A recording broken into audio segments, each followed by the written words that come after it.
Audio Jungle. Now I'm here with Juan Diego from Boxagon. How are you doing today? I'm doing really well, thank you very much. Tell me a bit about what Boxagon actually is and how you came up with the idea. Sure, of course. Boxagon is a social commerce platform that helps people find and share collections of things that go really well together. So the way we came up with the idea was that we found that there's a lot of sites that do great matching for outfits for clothing. So these shoes go really nice with these pants and this shirt. But outside of fashion, we found that there's not a lot of sites that deal with the issue of matching. But the issue is still there. Like for example, I remember the first time that I bought my electric guitar. So I would play guitar, and the first time I had to essentially buy the guitar along with the amplifier, the strings, the cables. The thing was that I didn't know what to get initially, right, when I was a beginner. So I had to go online, I had to go through a bunch of different blogs, different websites, and essentially match what I needed. The issue was that I ended up buying the wrong set of strings and the wrong set of effects for the type of music that I wanted to play.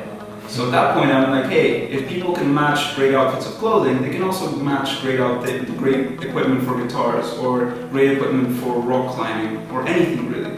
So that's like what we were going after, that gap in the market. So that's amazing. So basically that means that if I don't know how to play the guitar, all I need to do is basically go on your website and I'll be able to find somebody who recommends me a box, and I will just have to purchase that box and I have the complete set. Exactly. So the idea is that a lot of the matching, or the little matching that is done today, for example on Amazon, is done by an algorithm that's like frequently bought together. Mm-hmm. The issue with that is it's refreshed every day, the merchants don't have almost any say, and some of these algorithms don't really take into account taste or expertise. How did you come up with this company actually, with this concept? Well, the concept came from my experience with the guitar. So it was actually not only my experience with the guitar, it was also, it happened to my co-founders as well in different ways or forms. At that point, we were saying, okay, so this makes sense. The problem is still there, outside of fashion, and there is no real solution. At least nobody has done it really well so far. So we're really focusing on trying to take that matching concept and solve it outside of the context of fashion, which is what most of our competitors do at the moment. It's like, how did you, obviously there's always a cause and effect to get to the stage that you are now. How did you come to this point? What's your background really? Well, my background is it's a bit all over the place. So I'm Peruvian. I was born and raised in Peru. I studied in the US and in France and ended up in London. And actually, I worked in finance for a couple of years after studying politics and economics. So it's an interesting mix. So anybody can really be a startup, really. It's true. I was in London. The tech scene here is really big. My brother is a programmer. I had a close friend, my co-founder is a programmer, and for me it really came down to that, which I was really into tech. I had the tools, I had a great team, so we decided to start Boxagon. Mm-hmm. I think that's one thing that a lot of entrepreneurs really struggle with at the beginning, which is finding the right founding team. Mm-hmm. And I consider myself really lucky in terms of the founders that I ended up working with.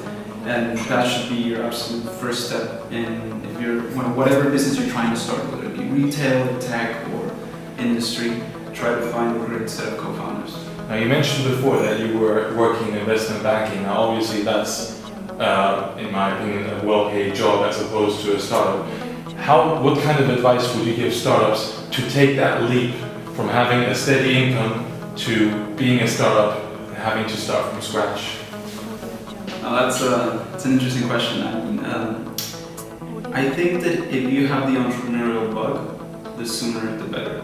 Because I see a lot of people that are, later on in their life, 30s, 40s, and they've always wanted to start businesses. I mean, I've had bosses that told me like, oh, when I quit, finance, they told me, oh, I've always wanted to start a business, and now they're like a bit older. It's a bit more complicated when you have a family, when you have kids. So for me, honestly, the sooner the better.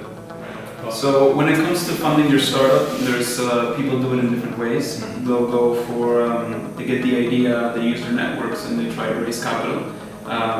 We've done it, I think, a different way, which is all the partners worked for a number of years, and we had our own capital. So at the beginning, we wanted to bootstrap. We bootstrap because we wanted to raise, or we're actually getting ready to raise. And we're in a much better position now after a year of building the product, building the data, bootstrapping, and now we're ready to bring in outside investors. So it really helped me, I guess, to have those couple of years in finance to basically protect myself with my savings and then put essentially my money where my mouth is and start my own business.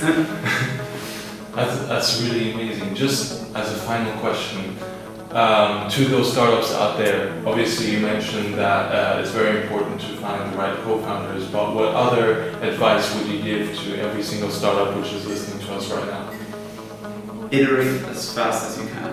I mean, people start typically with a couple of ideas and they start testing them and trying to find what really sticks. The issue is that if you go down a path and you stick into that path, and you stick with that path for a long time, building a really big product that you only test at the end of 3 months, 6 months, and you end up being wrong about that product, you spend a lot of time there. So what you want to do is build something, take a month or 2 weeks and then iterate, okay, what worked, what didn't work, go through the path that did work, and then iterate again another 2 weeks or another month, because that way you'll do a lot more testing and you'll learn a lot faster. So it's a feedback loop, right? And what you want to do is you want to build, you want to test, you want to learn, and then build again, and then just go through that feedback loop as fast as you can. That's amazing. Well, it was nice to meet you, Diego. Nice to meet you as well. Thank you. Thank you.